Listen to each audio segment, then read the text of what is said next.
ញោមនៅធ្វើការជិះកង់ពីពេញទៅកាន់ខេត្តតាកែវដែលមានចម្ងាយ30គីឡូម៉ែត្រជាងណាដើម្បីទៅកាន់ប្រាសាទតាព្រំទន្លេបាទីហើយនៅពេលដែលខ្ញុំទៅដល់ប្រាសាទនៅក្នុងខេត្តតាកែវហ្នឹងឯងខ្ញុំក៏នឹងធ្វើការថតរូបជាមួយអ្នកតាកែវមកប៉ុស្តិ៍ផងដែរហើយចាំមើលថាតើខ្ញុំអាចជិះទៅដល់គោលដៅឬក៏ខ្ញុំត្រូវដាក់លំមកផ្ទះវិញចំពោះការជិះកង់នេះផងដែរគឺលើកហ្នឹងគឺខ្ញុំជិះ2នាក់ចាឥឡូវហ្នឹងគឺយើងចាប់ផ្ដើមនៅម៉ោង 5:20 នាទីហើយនិយាយមែនតើគឺថាខ្ញុំខានជិះកង់យូរដែរហើយជិះលើកនេះគឺ30គីឡូហើយដើម្បីកុំឲ្យជិះទៅវាអបសុកពេកខ្ញុំក៏បាននឹកឃើញ challenge មួយផងដែរថាតើរវាងខ្ញុំមួយគាត់làគេទៅដល់ខេត្តតាកែវមុនគេដែលបន្តពីនោះមកគឺថាពួកយើងគឺខំធាក់ខ្លាំងមែនតើរហូតទៅដល់មេឃរៀងភ្លឺបាទឥឡូវនេះគឺយើងជិះបាន6គីឡូហើយខ្ញុំក៏ចង់ដាច់ខ្យល់ដែរដែលទោះបីថាវារៀងហត់បន្តិចមែនក៏ពួកយើងនៅតែបន្តតស៊ូបាទឥឡូវគឺយើង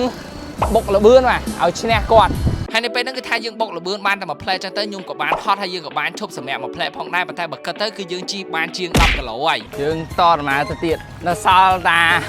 21គីឡូទៀតហើយចំពោះទូរស័ព្ទដែលខ្ញុំនឹងប្រើប្រាស់ថ្ងៃហ្នឹងគឺជា Tecno Camon 40 Pro 5G ឥឡូវហ្នឹងគឺយើងនៅសល់ចំនួន19គីឡូទៀតគឺទៅដល់ទីតាំងហើយយើងមែននៅពេលដែលជិះពេលព្រឹកចឹងទៅគឺថាផ្លូវទន្លេល្អខ្លាំងមែនតើចឹងទៅគឺថាយើងពឺត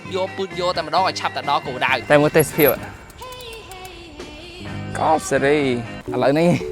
គឺយើងនៅសល់តែ16គីឡូទៀតទេ16គីឡូទៀតដែលបន្តពីណាមកគឺថាយើងក៏បានបន្តដំណើរទៅទៀតហើយមិត្តភក្តិខ្ញុំក៏បានបបួលធ្វើរឿងមួយបាយមែនទៅយើងចូលញ៉ាំបាយសិនបាយអេណូហើយនៅពេលហ្នឹងគឺថាអ៊ីលក់បាយក៏គាត់អត់ជឿដែរថាខ្ញុំជិះកង់ពីពេញមកដែលបន្តពីណាមកគឺថាយើងក៏បានធ្វើការញ៉ាំបាយហើយនៅពេលហ្នឹងខ្ញុំក៏បានឆ្លៀតចុចទូរស័ព្ទហើយតេស្តនៅភាពរឹងមាំរបស់ទូរស័ព្ទ Tecno នឹងផងដែរដែលគឺថាទូរស័ព្ទលើកនេះគឺតាន់មែនឥឡូវហ្នឹងគឺម៉ោង7ហើយយើងចេញទៅទៀតចាឥឡូវហ្នឹងគឺយើងនៅសល់តែ10គីឡូទៀតទេហើយយើងនឹងប្រកួតគ្នាដោយយកលេខ1លេខ2ដែលនិយាយទៅគឺថា10គីឡូចុងក្រោយហ្នឹងគឺថត់ខ្លាំងយកហ្មងចាឥឡូវហ្នឹងគឺយើងកំពុងតែធ្វើការជិះម្រះខ្យល់បាទគឺតឹងខ្លាំងមែនតើហើយទោះបីតែតឹងយ៉ាងណាក៏ដោយគឺថាពួកយើងទាំងពីរនាក់គឺនៅតែខំប្រឹងបន្តទៀតទីបំផុតគឺយើងមកដល់ខេត្តតាកែវហើយចាឥឡូវហ្នឹងគឺយើងចូលមកដល់ខេត្តតាកែវហើយបងប្អូនបាទខេត្តតាកែវ30គីឡូហើយហើយនៅសល់យ៉ាងច្រើន4គីឡូអីទៀតគឺយើងនឹងទៅដល់ហើយអញ្ចឹងយើងបន្តដំណើរទៅទៀតហើយមុនពេលទៅដល់គោលដៅរបស់យើងគឺថាមិត្តភក្តិរបស់ខ្ញុំគាត់ក៏បានឃើញវាស្រែហើយគាត់ក៏បានពឹងឲ្យខ្ញុំជួយថតរូបបាទហើយខ្ញុំក៏បានធ្វើការថតរូបឲ្យគាត់ផងដែរបាទខំសេរីស្អាតទេចាឥឡូវហ្នឹងគឺយើងជិះបានសរុបចំនួន30គីឡូម៉ែត្រដែរបាទហើយក្រោយពីការជិះអស់ប្រហែលជាជាង2គីឡូទៀតមកគឺយើងក៏បានទៅដល់ច្រកចូល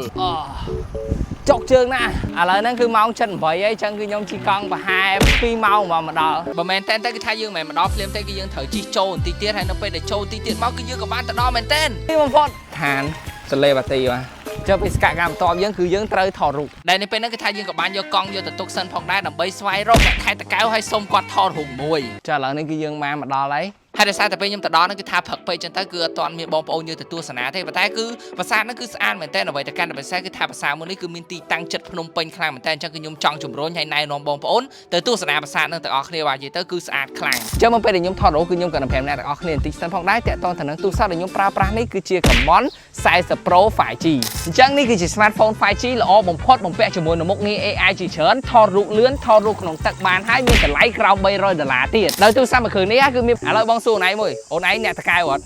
អ្នកតាកែវឥឡូវបងសុំថតមួយឯងមកប៉ុស្តិ៍បាទឥឡូវគឺយើងប្រើជាមួយនឹង Tecno Camon 40 Pro 5G បាទកោបសេរីស្អាតទេអូនឯងដាក់បន្ទុករូបហ្នឹងប៉ុន្មានបន្ទុក10លើ10ជោគជ័យហើយនៅពេលដែលមកផ្ទះវិញគឺខ្ញុំក៏បានជិះលំអធម្មតាដៃ2